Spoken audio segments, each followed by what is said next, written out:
কোটা আন্দোলন ঘিরে সংঘর্ষে নিহতদের স্মরণে কাল দেশব্যাপী শোক। গুজব অপপ্রচার বন্ধে মন্ত্রী সচিবদের নির্দেশ প্রধানমন্ত্রীর। ডিবিতে খাওয়ানোর ছবি প্রকাশ করা মশকরা বললেন হাইকোর্ট। ছবি তুলে এটাই করেন, আপনি কি এটা মশকরা পাইছেন? ঠিক এই মশকরা ল্যাঙ্গুয়েজটা ইউজ করছে। সমন্বয়কদের বিবৃতি দিতে জোর করা হয়নি, দাবি গোয়েন্দা পুলিশের। ঢাকা পড়লেও আওয়ামী লীগ ছিল ঘুমে, সাংগঠনিক দুর্বলতার দায় নিলেন নেতারা। সংকট মোকাবেলায় ঐক্যের ডাক কাদেরের। কোটা আন্দোলনের সুফল পেতে চায় বিএনপি, বিশ্লেষকদের ভিন্ন মত। দলটির সরকার পতনের ডাকে সাড়া নেই জামায়াতের।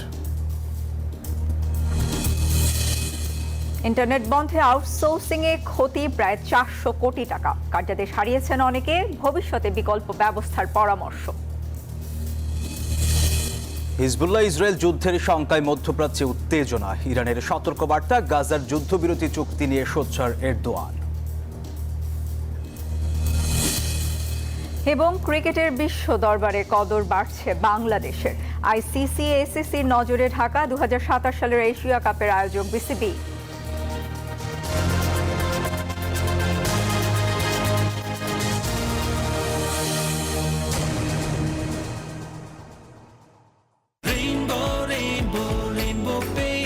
Rainbow Paints, the color of joy. স্বাগত নিউজ 24 সন্ধ্যার সংবাদে। আপনাদের সাথে আছি আমরা দুজন, আমি সোহাগ বক্স এবং আমি সঞ্জিদা ইসলাম। দেখছিলেন সংবাদ শিরোনাম। শব্দের আরেক নাম, একদম ইউনিক স্ট্রাকচারাল ডিজাইনের কসমিক ডোর। এর ওয়াল থিকনেস ও রিপ থিকনেস বেশি থাকা, থেকে 50 বছরেরও বেশি। কসমিক ডোর, নিশ্চিন্তে 50 বছর। এবার বিস্তারিত।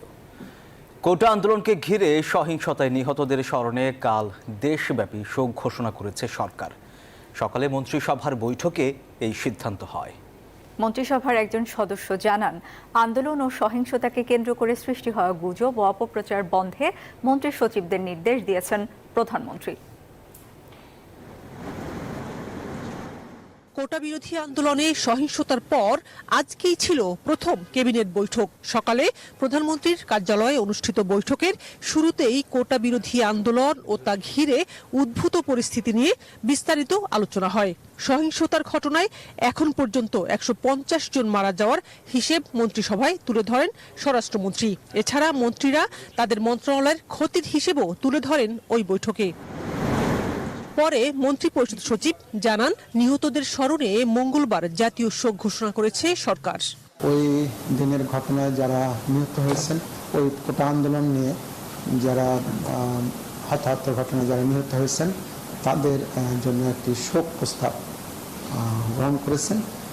সেই শোক প্রস্তাবটা আনুষ্ঠানিকভাবে নেওয়া হয়েছে। আর দ্বিতীয় যেটা করা হয়েছে, সেটা আগামীকাল দেশব্যাপী শোক পালন করা হবে।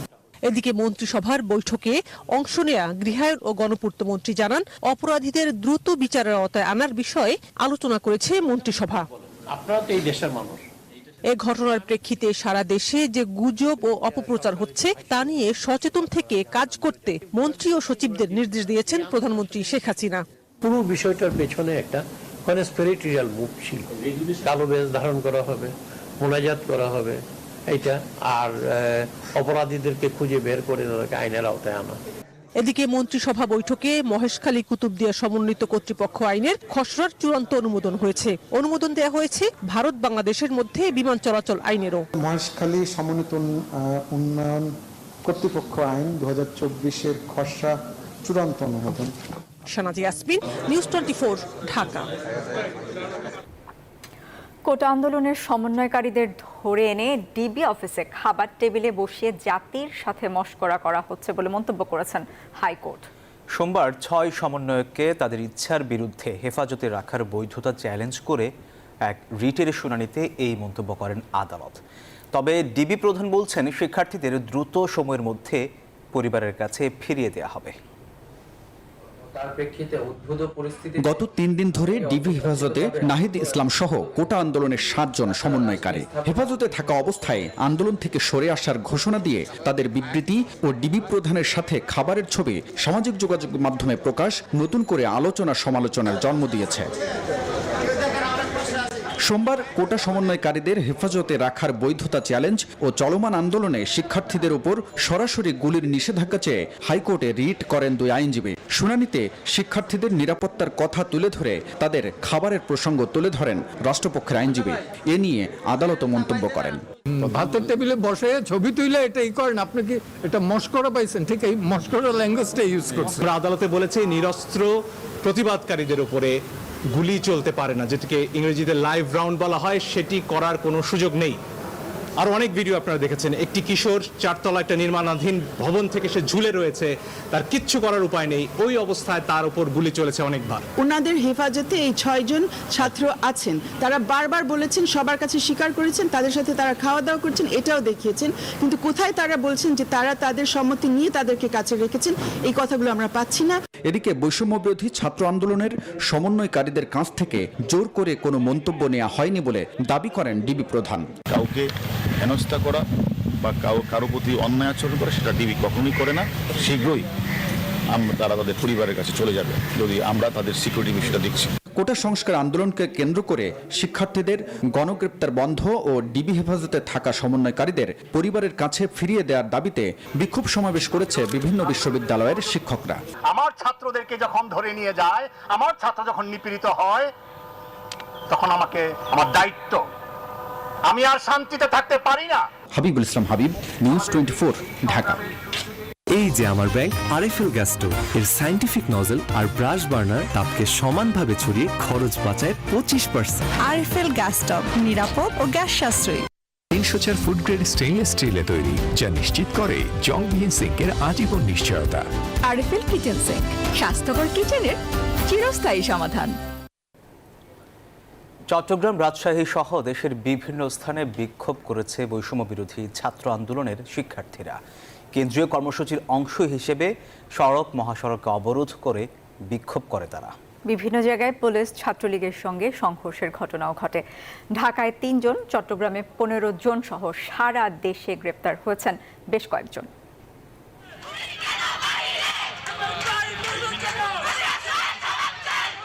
সোমবার বিকেলে কেন্দ্রীয় কর্মসূচির অংশ হিসেবে চট্টগ্রামের জামাল খানের চেরাগি মোড়ে অবস্থান নেয় বৈষম্য বিরোধী ছাত্র আন্দোলনের শিক্ষার্থীরা। এ সময় মুখোমুখি অবস্থান ছিল ছাত্রলীগের। পরিস্থিতি নিয়ন্ত্রণে ঘটনাস্থলে যায় আইন শৃঙ্খলা বাহিনী। এ সময় পুলিশকে লক্ষ্য করে ইট পাটকেল নিক্ষেপ করে কোটা বিরোধীরা। পরে টিয়ার শেল ছড়ে পুলিশ। দুপক্ষের মধ্যে চলে ধাওয়া পাল্টা ধাওয়া। রক্তাক্ত অবস্থায় যে লাশগুলো, আমরা সেগুলোর বিচার চাই। যাদের রক্তের বিনিময়ে আজকে আমরা যে মেধা পেয়েছি 93%, আমরা তাদের সুষ্ঠু বিচার চাই। সংঘর্ষের সময় আহত হন নিউজ 24-এর চট্টগ্রাম অফিসের ক্যামেরা পার্সন আবু জাবেদ। এরপর সেনাবাহিনী, বিজিবি ঘটনাস্থলে পৌঁছানোর পর নিয়ন্ত্রণে আসে পরিস্থিতি। রাজশাহী বিশ্ববিদ্যালয়ের প্রধান ফটকের সামনে মহাসড়ক অবরোধ করে বিক্ষোভ করেছেন কোটা বিরোধী শিক্ষার্থীদের একাংশ। সোমবার সকাল 11:30 থেকে 12:30 পর্যন্ত তারা বিশ্ববিদ্যালয়ের সামনে অবস্থান শেষে বিক্ষোভ মিছিল নিয়ে বিনোদপুর বাজারে যায়। আন্দোলনকারীরা জানান, কোটার বিষয়ে সরকারি দাবি মানলেও 9 দফা দাবিতে কেন্দ্রীয় কর্মসূচির অংশ হিসেবে মাঠে নেমেছেন তারা। গণহত্যা করা হচ্ছে, গণগুম করা হচ্ছে, আমরা চাই এই গুম করা, এই হত্যা করা বন্ধ করা হোক। যে 30-40 জন ছাত্র যারা আসছিল, তারা তাদের যে কেন্দ্রীয়ভাবে তাদের সমন্বয়ের একত্রভাবে তাদের বক্তব্যটা এখানে পেশ করে ওরা 5 মিনিটের মধ্যে এখান থেকে ওরা ডিসপার্স হয়ে চলে গেছে। ফেনীতে ঢাকা চট্টগ্রাম মহাসড়ক অবরোধ করে বিক্ষোভ মিছিল করেছে বৈষম্য বিরোধী ছাত্র আন্দোলনের শিক্ষার্থীরা। এ সময় মহাসড়কের দুপাশে দীর্ঘ যানজটের সৃষ্টি হয়। প্রায় 20 মিনিট অবস্থান করে রাস্তা থেকে সরে যান আন্দোলনকারীরা।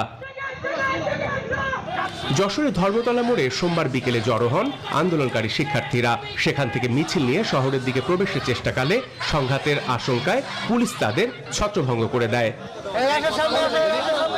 সকাল থেকেই রাজধানী ঢাকার বিভিন্ন স্থানে সতর্ক অবস্থানে ছিল আইন শৃঙ্খলা বাহিনীর সদস্যরা।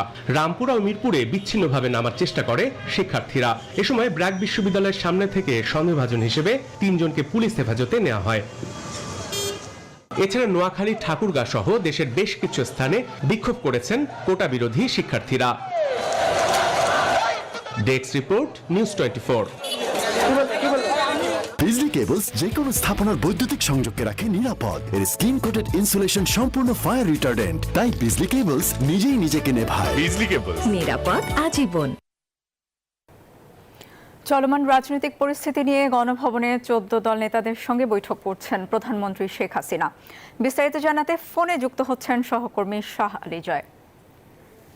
14 দলের নেতারা আজ সকালেও বিভিন্ন ক্ষতিগ্রস্ত স্থাপনা ঘুরে দেখেছেন, বিকেলে আবার বৈঠক। এই বৈঠকে ঠিক কি বিষয়ে আলোচনা হচ্ছে এবং নেতাদের মধ্যে কারা কারা এসেছেন, বিস্তারিত জানান।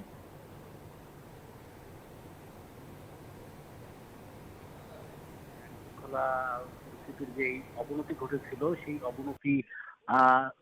সেই অবনতির মুখে কিন্তু সরকার বাধ্য হয় নিয়মিত বাহিনীর পাশাপাশি সেনাবাহিনীও মাঠে নামাতে, এবং তারপরে আইন শৃঙ্খলা পরিস্থিতি যথেষ্ট নিয়ন্ত্রণে এসেছে, আপনি নিশ্চয়ই জানেন। কিন্তু তারপর এই যে ভূত পরিস্থিতি তার রাজনৈতিকভাবে মোকাবেলা কিভাবে করা যায় সেই বিষয়ে করণীয় নির্ধারণ করতে কিন্তু 14 দলীয় যে বৈঠক, সেই বৈঠক আজ বিকেল 5:30টার কিছু সময় পরে প্রধানমন্ত্রীর সরকারি বাসভবন গণভবনে শুরু হয়েছে, এবং আমরা যতদূর জানতে পেরেছি যে এই বৈঠক এখনো চলছে। এই বৈঠকের সভাপতিত্ব করছেন 14 দল নেত্রী, আওয়ামী লীগ সভাপতি প্রধানমন্ত্রী শেখ হাসিনা, এবং 14 দলের যে মুখ্য সমন্বয়ক আমির হোসেন আমু, তিনি এই বৈঠকটি পরিচালনা করছেন, এবং একই সঙ্গে 14 দল ভুক্ত যেই রাজনৈতিক দলগুলো রয়েছে তাদের শীর্ষ নেতৃত্ব এই বৈঠকে অংশ নিচ্ছেন।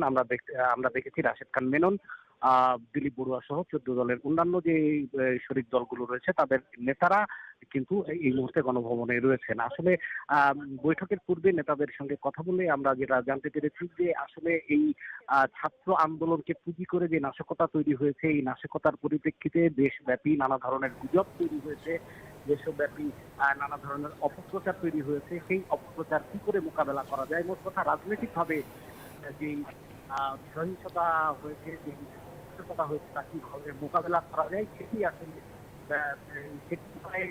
নির্ণয় করাই আসলে মূল। তো কিছুক্ষণ পরে 14 দলের মুখ্য সমন্বয়ক এবং আওয়ামী লীগের মুখ্য সমন্বয়ক আমির হোসেন আমু এবং আওয়ামী লীগের সাধারণ সম্পাদক ওবায়দুল কাদের এখানে আনুষ্ঠানিকভাবে ব্রিফ করতে পারেন। সাংবাদিকরা সেই অপেক্ষায় রয়েছে, তো আমরা সেই অপেক্ষায় এখন গণভবনে রয়েছে। তো তানভীরা, এই ছিল আসলে গণভবন থেকে আমার সর্বশেষ খবরাখবর। জয়, আপনাকে ধন্যবাদ। দর্শক, গণভবনে 14 দলের বৈঠকের বিস্তারিত জানাচ্ছিলেন আমাদের সহকর্মী। দেশের প্রাচীনতম রাজনৈতিক দল আওয়ামী লীগ রাষ্ট্র পরিচালনার দায়িত্ব নিয়ে বহু চ্যালেঞ্জ মোকাবেলা করলেও এবার যেন ভিন্ন চিত্র। কোটা আন্দোলন প্রশাসনিক বা রাজনৈতিক কোনোভাবেই মোকাবেলা করতে পারেনি ক্ষমতাসীনরা।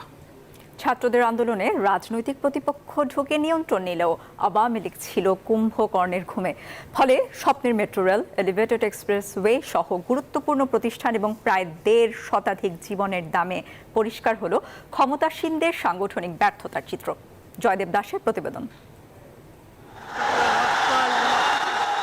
কোনো পূর্বাভাস ছাড়াই 15 বছরের ক্ষমতাসীন আওয়ামী লীগের দুর্গে এমন পালছেড়া দমকা হওয়া আসবে তা অনুমানও ছিল না দলটির কর্মীদের। তাই কোটা আন্দোলনের আড়ালে থাকা শিবির ও ছাত্রদলের কর্মীদের তাণ্ডব মোকাবেলা তো দূরের কথা, যেন স্রোতেই হারিয়ে গেছে দেশের তৃণমূলের মানুষের হৃদয়ে স্থান করার দাবিদার আওয়ামী লীগ। অতীতে পাড়া মহল্লায় প্রতিরোধ গড়ে তুলে সন্ত্রাসী কর্মকাণ্ড মোকাবেলার রেকর্ডের পাতা যেন এবার একেবারেই উল্টে গেল ঢাকা মহানগর আওয়ামী লীগের। ছাত্রদের আন্দোলনে রাজনৈতিক দলের কর্মীরা প্রবেশ করলেও মহানগর, থানা, ওয়ার্ড এবং ইউনিটের আওয়ামী লীগের নেতারা ছিলেন পুরোপুরি অন্ধকারে। কেন্দ্রীয় সাধারণ সম্পাদকের বারবার সতর্কবার্তার পরও কেন কুম্ভকর্ণের ঘুম ভাঙেনি তার সঠিক জবাব নেই এই আওয়ামী লীগ নেতার কাছে। আমরা ঘুরে দাঁড়ানোর চেষ্টা করেছি, কিন্তু ফেল করেছি। আমাদের এইভাবে ওদের সুযোগ পাওয়ারই কথা না। শত্রু যে আস্তে আস্তে জড়ো হচ্ছে সেটা আমরা আমলেই নেই। এটা আমাদের সত্যি আমি একটা অবস্থান থেকে আমি বলবো যে আমাদের ব্যর্থতা আছে। আমাদের এই জায়গাটাতে আমরা আরো অনেক সচেতন হতে পারতাম। ঢাকা বিভাগের দায়িত্বপ্রাপ্ত সাংগঠনিক সম্পাদক অকপটে স্বীকার করলেন সাংগঠনিক কিছু দুর্বলতার কথা। তবে চলমান সংকট মোকাবেলা করে সংগঠনকে পরীক্ষিত কর্মী দিয়ে ঢেলে সাজানোর কথাও জানান তিনি। তাদের যে প্রস্তুতি, তাদের যে সুইসাইড স্কোয়াড কিংবা সামরিক কায়দার সমস্ত সরঞ্জাম নিয়ে যেভাবে আঘাত করছে, এটার সামনে অনেক জায়গায়, কয়েকটা জায়গায় আমাদের যে পাটদলীয় নেতা কর্মীরা তারা অনেক সময় টিকতে পারে নাই। তো সেই কারণে যে আমাদের এইবার ওভারঅল যেভাবে মিডিয়া সহ মানুষ উপলব্ধি করতে পেরেছে, আমরাও মনে করি যে আমাদের সাংগঠনিক যে শক্তি, সেই শক্তির অনেকটা জায়গায় দুর্বলতা আমাদের প্রকাশ পেয়েছে। দলের সাধারণ সম্পাদক বলছেন, কর্মীদের স্লোগানের চেয়ে এখন ঐক্যের প্রয়োজন বেশি। জামায়াত, শিবির এবং বিএনপি দেশি বিদেশি ষড়যন্ত্র করছে উল্লেখ করে কর্মীদের বারবারই সতর্ক থাকার নির্দেশও দিচ্ছেন তিনি। শত্রুরা কিন্তু আড়ালে আবডালে তারা কিন্তু আরো বড় প্রস্তুতি নিয়ে আক্রমণ করতে পারে। তাদের টার্গেট শেখ হাসিনা সরকারের পতন, জামাত, বিএনপির আজকে এইটা। আমরা ঐক্যবদ্ধ থাকবো। আজকে আমাদের দরকার সাহস, সাহসী নেতার দরকার, সাহসী কর্মীর দরকার। সাম্প্রতিক আন্দোলনে আওয়ামী লীগের সাংগঠনিক যে দুর্বলতা প্রকাশ্যে এলো তা মেরামতের দাবি উঠেছে দলের কেন্দ্র থেকে তৃণমূল পর্যন্ত। জয়দেব দাস, নিউজ 24, ঢাকা। সরকার পতনে জাতীয় ঐক্যের ডাক দিয়ে রাজনীতিতে কতটা সুবিধা করতে পারবে বিএনপি? দলটির এক নেতা বলছেন, বিভিন্ন অসন্তোষে জনগণ রাস্তায় নামায় দায়বোধ থেকেই এই ডাক দিয়েছেন তারা। যদিও এখন পর্যন্ত এলডিপি সহ নাম সর্বস্ব কয়েকটি দল ছাড়া অন্যরা এতে সাড়া দেয়নি। আর এদিকে যুগপৎ আন্দোলনের সঙ্গীরাও মুখ খুলেনি। আর রাজনীতি বিশ্লেষকরা বলছেন, শিক্ষার্থীদের আন্দোলনকে পুঁজি করলে সাংগঠনিকভাবে ক্ষতিতে পড়বে বিএনপি। মারুফা রহমানের প্রতিবেদন। সোমবার এক বিবৃতির মাধ্যমে বিএনপির মহাসচিব মির্জা ফখরুল ইসলাম আলমগীর বিরোধী রাজনৈতিক দল ও সংগঠনকে নিয়ে সরকার পতনের এক দফা দাবিতে জাতীয় ঐক্যের ডাক দিয়েছেন। বিএনপি বলছে, ছোট বড় 63টি দল ইতিমধ্যেই বিএনপির সাথে ঐক্যবদ্ধ। নেতারা বলছেন, শিক্ষার্থীদের আন্দোলনকে সমর্থন দিলেও এতে সর্বশক্তি নিয়োগ করেননি তারা। এখন দলটি বলছে, উদ্ভূত পরিস্থিতিতে এটি গণ আন্দোলনে রূপ নিয়েছে। ছাত্রদের আন্দোলনে কিন্তু অনেক সমর্থন, এবং এই জন্য সমর্থন ছিল, মানুষের সমর্থন ছিল। এবং জাতীয় ঐক্য তো আছে, কেউ না কেউ ডাক দিতে হবে। এই ডাকটা বড় রাজনৈতিক দল হিসেবে বিএনপি ডাকটা দিয়েছে। অনেক দিন থেকেই বাম কিছু দল ও ডানপন্থী ইসলামী ঘরানার কয়েকটি এবং জামায়াত ইসলামকে নিয়ে ঐক্য করার চেষ্টা করছে বিএনপি। যদিও বাম ডানের এই মিশেল তেমন একটা হালে পানি পায়নি। যুগপৎভাবে জামায়াত বাদে সবাই বিএনপির বিভিন্ন দাবিতে মাঠে থাকলেও চূড়ান্ত ঐক্যের কোনো ঘোষণা আসেনি। এবার জাতীয় ঐক্যের ডাকে জামায়াতে ইসলামকে সুনির্দিষ্টভাবে শরিক হতে বলেছে বিএনপি। এই নিয়ে যুগপৎ আন্দোলনের শরিকরা এখনো স্পষ্ট করে কিছু বলেনি। রাজপথের লড়াই সংগ্রামের মধ্য দিয়ে আগামীতে সুনির্দিষ্টভাবে আরো বৃহত্তর ঐক্যের রূপ কি হবে সেটা ভবিষ্যৎ সেটা নির্ধারণ করবে। শিক্ষার্থী আন্দোলনে মদদ দেওয়ার অভিযোগে সারা দেশে আবারও ধরপাকড়ের শিকার বিএনপি। দলটির ছাত্র সংগঠনও রয়েছে বেশ চাপের মুখে। বিশ্লেষকদের কেউ কেউ বলছেন, বড় দল হিসেবে শিক্ষার্থী আন্দোলনের সুফল পাবে বিএনপি, যদিও কেউ আবার এর সাথে একমত নন। আমি ঘর থেকে বেরিয়ে ঘরে ফিরতে পারবো কিনা সে নিরাপত্তা নাই, সেই জন্য তো সাধারণ মানুষ আজকে বেরিয়েছে। বিএনপি আন্দোলনে যেটাকে ডাক দিয়েছে মিন করা উচিত এবং ঐক্যবদ্ধভাবে গণতান্ত্রিকভাবে শাসনতান্ত্রিক পদ্ধতিতে তাদের অগ্রসর হওয়া উচিত। এটা তারা আরেকটু ভুল করলাম, এবং তারা এই যে ইমপ্রেশনটা তারা তৈরি করলো, তারা গোটা আন্দোলনের এটার উপরে ভর করে তারা তাদের যে এজেন্ডা, সেই এজেন্ডাটাকে তারা বাস্তবায়ন করতে চেয়েছিল, এরকম একটা ধারণা তারা জনমনে দিয়ে। বেশ কিছুদিন ধরেই স্বৈরাচার এরশাদ সরকারের বিরুদ্ধে হওয়া 90 দশকের আদলে আন্দোলন করতে বিরোধী দলকে ঐক্যবদ্ধ করার চেষ্টা করছে বিএনপি। মারুফা রহমান, নিউজ 24, ঢাকা। কনকায় দীর্ঘদিন পর্যন্ত খাবার থাকে গার্ডেন ফ্রেশ। ভালো থাকুন আপনিও। Concha fridge. কনকায় দীর্ঘদিন পর্যন্ত খাবার থাকে গার্ডেন ফ্রেশ। ভালো থাকুন আপনিও। Concha fridge. বিএনপি জাতীয় ঐক্যের আহ্বানে নীতিগতভাবে একমত চরমোনাই পীরের দল ইসলামী আন্দোলন। দলটির আমির সৈয়দ রেজাউল করিম জানান, কোনো প্ল্যাটফর্মে আন্দোলনে যাবেন তারা, এ নিয়ে আলোচনা হচ্ছে দলের অভ্যন্তরে। দুপুরে রাজধানীর পল্টনে দলটির কেন্দ্রীয় কার্যালয়ে এক সংবাদ সম্মেলনে এমন মন্তব্য করেন তিনি। এর প্রতিবাদে বিএনপি সহ সর্বত্রই যে দাবি তুলেছেন আমরাও এর সাথে একমত আছি এবং আমরা রাজনৈতিক দল সহ সবাই আমরা আলোচনা পর্যালোচনা এবং তাদের সাথে যোগাযোগ সহ বিভিন্ন পর্যায়ে আমরা করে যাচ্ছি। একটা পর্যায়ে দেশ রক্ষার জন্য এবং অন্যায় প্রতিবাদে আমরা একত্রিত হয়ে জুলুমের বিরুদ্ধে যখন সময় আসবে তখন আমরা ঝাঁপিয়ে পড়ব। সন্ধ্যার সংবাদের সময় হলো একটা বিরতির। ফিরছি আরো খবর নিয়ে, সঙ্গেই থাকুন।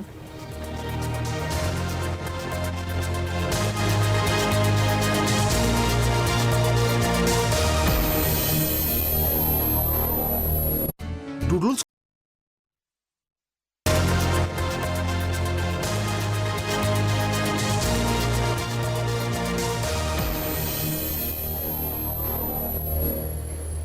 আবারও স্বাগত।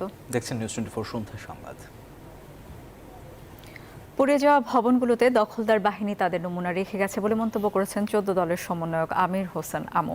মহাখালীতে 14 দলের নেতাদের নিয়ে সহিংসতা, অগ্নিসংযোগে ভস্মীভূত সেতু, ভবন ও দুর্যোগ ব্যবস্থাপনা অধিদপ্তর কার্যালয় পরিদর্শন শেষে একথা বলেন তিনি। দুষ্কৃতকারীরা এসব করে দেশকে পিছিয়ে দিতে চেয়েছে বলে মন্তব্য করেন তিনি। এ সময় উপস্থিত ছিলেন সৈয়দ নজিবুল বশর মাইজ ভান্ডারী, ফজলে হোসেন বাদশাহ, মোফাজ্জল হোসেন চৌধুরী মায়া, আমির হোসেন আমু, মৃণাল কান্তি দাস, আফম ও বাহাউদ্দিন নাসিম সহ অনেকে।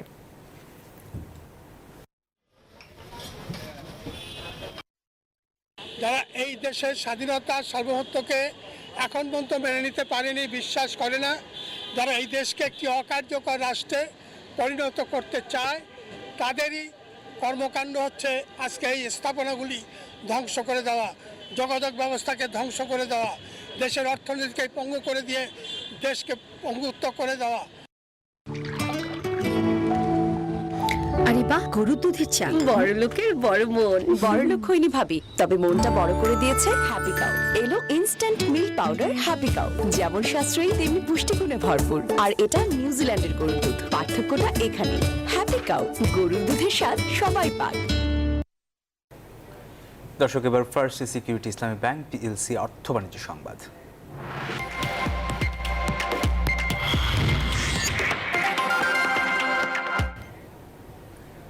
সাম্প্রতিক অস্থিতিশীল পরিস্থিতির কারণে আউটসোর্সিং খাতে প্রায় 400 কোটি টাকার আর্থিক ক্ষতি হয়েছে। ইন্টারনেট সংযোগ না থাকায় অনেক প্রতিষ্ঠান কার্যদেশ হারিয়েছেন। উদ্যোক্তারা বলছেন সামনের দিনে প্রযুক্তি খাতের জন্য বিশেষায়িত ইন্টারনেট সংযোগের ব্যবস্থা করতে হবে। মুরসালিন হক জুনায়েদের প্রতিবেদন। ঘড়ি মেপে করতে হয় কাজ, বায়ারকে সময়সূচি মেনে সরবরাহ করতে হয় সেবা, সার্বক্ষণিক থাকতে হয় যোগাযোগের মধ্যে। আর কোনোভাবেই তা 24 ঘন্টা পেরিয়ে গেলে স্বয়ংক্রিয় বাতিল হয় ক্রয়াদেশ। এমনই এক ব্যবসার নাম আউটসোর্সিং, যেখানে আস্থা ও প্রতিশ্রুতিকে সর্বোচ্চ গুরুত্ব দেওয়া হয়। তবে টানা 5 দিন ইন্টারনেটবিহীন ছিল আউটসোর্সিং খাত। সারা দেশে ছড়িয়ে থাকা ফ্রিল্যান্সারের তাই মাথায় বাজ পড়ার মতো অবস্থা। প্রতিদিনে একদম কমপক্ষে হলেও $1,500 থেকে $2,000 ক্ষতিগ্রস্ত হয়েছে। তার চেয়ে বড় যে ক্ষতিগ্রস্ত সেটা হচ্ছে যে আমরা ক্লায়েন্ট হারাইছি, বাজার হারাইছি। রাজধানীর উত্তরায় অবস্থিত দেশের অন্যতম বিজনেস প্রসেস আউটসোর্সিং বা বিপিও প্রতিষ্ঠান এএসএল প্রায় 2 কোটি টাকার ক্লায়েন্ট হারিয়েছে। প্রতিষ্ঠানটি বলছে, ছোট বিপিও তো বটেই, সাম্প্রতিক ঘটনা হুমকিতে ফেলেছে দেশের অনেক বড় বড় আউটসোর্সিং ব্যবসা প্রতিষ্ঠানকে। বাংলাদেশ থেকে যদি অপারেশন আমাদের তুলে নিতে হয় অথবা আধা অনেকখানি উঠে নিতে হয়, আমাদের চাকরির লস যেতেছে। যারা কাজ করতেছে বিপিও খাতে তাদের হলে চাকরি অনেকেই তাদের জব চলে যাবে। প্লাস আমাদের এই যে ফরেন রেভিনিউটা বাংলাদেশে আসতেছিল, ফরেন রেমিটেন্স এই ইসের মাধ্যমে, এটা তার বাংলাদেশে আসবে না, এটা চলে যাবে নেপাল অথবা আপনার ফিলিপাইন্স অথবা ইন্ডিয়াতে। সো এটা কিন্তু বিশাল বড় একটা নেগেটিভ ইম্প্যাক্ট আমাদের ইকোনমি এর উপরে বাংলাদেশের। কন্ট্যাক্ট সেন্টার ও আউটসোর্সিং খাত ব্যবসায়ীদের সংগঠন বাক্যর মতে সাম্প্রতিক ঘটনা এ খাতে প্রায় 400 কোটি টাকার ক্ষতি করেছে। পাশাপাশি আস্থা ও ভাবমূর্তি বিবেচনায় ভবিষ্যৎ অনেকটাই অনিশ্চিত হয়ে পড়েছে। ন্যাচারাল ডিজাস্টার হতে পারে, ক্যালামিটি হতে পারে, আপনার আনরেস্ট হতে পারে, যে কোনো কারণেই হোক না কেন, but we need to have a fail safe plan. যে ঠিক আছে, আমার বিজনেসের জন্য যদি আমার সবই বন্ধ থাকতে হয়, বন্ধ হয়ে যায় কোনো কারণে, আমার বিজনেস যাতে আপ থাকে। 2030 সালের মধ্যে তথ্য প্রযুক্তি খাত থেকে সরকারের $5 বিলিয়ন আয়ের লক্ষ্যমাত্রা। এর মধ্যে প্রায় $1.5 বিলিয়ন আয় হওয়ার সম্ভাবনা আউটসোর্সিং খাত থেকে। মুরসালিন হক জুনায়েদ, নিউজ 24, ঢাকা। এই চেয়ারে কাকে চাই বাচু ভাই বাচু ভাই এই চেয়ারে কাকে চাই বাচু ভাই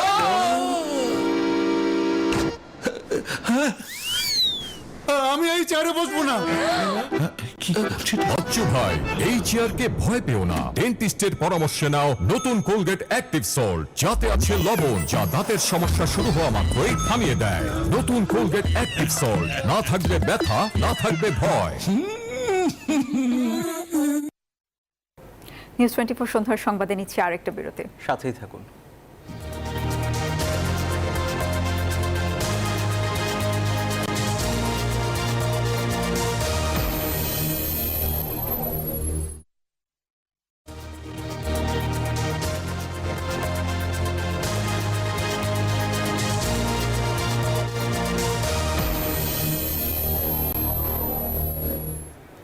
আবারও স্বাগত নিউজ 24 সন্ধ্যা সংবাদে। এবারে আন্তর্জাতিক সংবাদ। গোলান মালভূমিতে রকেট হামলায় ইসরায়েল ও হিজবুল্লাহ সরাসরি যুদ্ধে জড়িয়ে পড়ার শঙ্কা ক্রমশ জোরালো হচ্ছে। বাড়ছে ইসরায়েল লেবাননের বৈরিতা। এতে গোটা মধ্যপ্রাচ্য জুড়েই বিরাজ করছে উত্তেজনা। লেবাননে হামলা হলে কঠোর জবাবের হুঁশিয়ারি দিয়েছে ইরান। স্থগিত করা হয়েছে গাজার যুদ্ধবিরতি চুক্তির আলোচনা।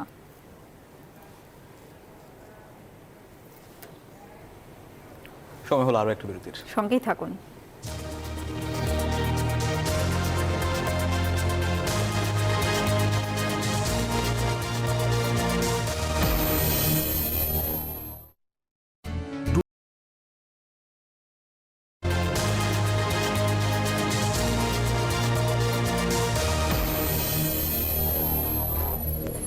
আবার স্বাগত, দেখছেন নিউজ 24 সন্ধ্যা সংবাদ।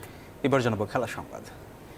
আইসিসি ও এসিসিতে দিন দিন গুরুত্ব বাড়ছে বাংলাদেশের। অক্টোবরে আইসিসির সভা ঢাকায়, আর 2027 সালের এশিয়া কাপ অনুষ্ঠিত হবে দেশের মাটিতে।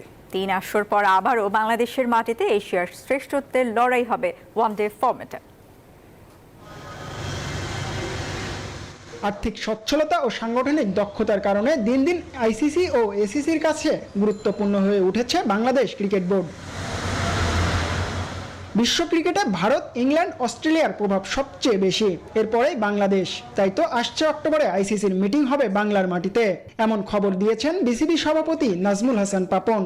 আইসিসির নির্বাচন এবং অন্যান্য যে টুর্নামেন্ট বা সিরিজগুলো যে প্ল্যানগুলো এখন পর্যন্ত আছে, মিডিয়া রাইটস, তারপরে performance in the last world cup যেটা হলো আমাদের জন্য গুরুত্বপূর্ণ ছিল কয়েকটা জিনিস। এর মধ্যে ভেরি ইম্পর্টেন্ট একটা ছিল অবশ্যই যে উইমেন্স ওয়ার্ল্ড কাপ, এবং যেটা নাকি বাংলাদেশে হতে যাচ্ছে, এবং এই বোর্ড মিটিংটা আমাদের এবার ঢাকায় হচ্ছে কিনা। 2024 নারী টি-20 বিশ্বকাপের পর আরও একটি বৈশ্বিক আসর অনুষ্ঠিত হতে যাচ্ছে বাংলাদেশে। 2027 সালে টাইগারদের ডেরায় বসবে এশিয়া কাপ। মাঝে 2025 সালের টি-20 এশিয়া কাপ অনুষ্ঠিত হবে প্রতিবেশী দেশ ভারতে। 2027 ওয়ানডে এশিয়া কাপে অংশ নেবে 6টি দল। স্বাগতিক বাংলাদেশ, ভারত, আফগানিস্তান, পাকিস্তান ও শ্রীলঙ্কা খেলবে সরাসরি, আর একটি দল আসবে কোয়ালিফায়ার খেলে। জিহাদ আল হাসান, নিউজ 24, ঢাকা। আর এই ছিল নিউজ 24 সন্ধ্যার সংবাদে। এতক্ষণ সাথে থাকার জন্য ধন্যবাদ সবাইকে।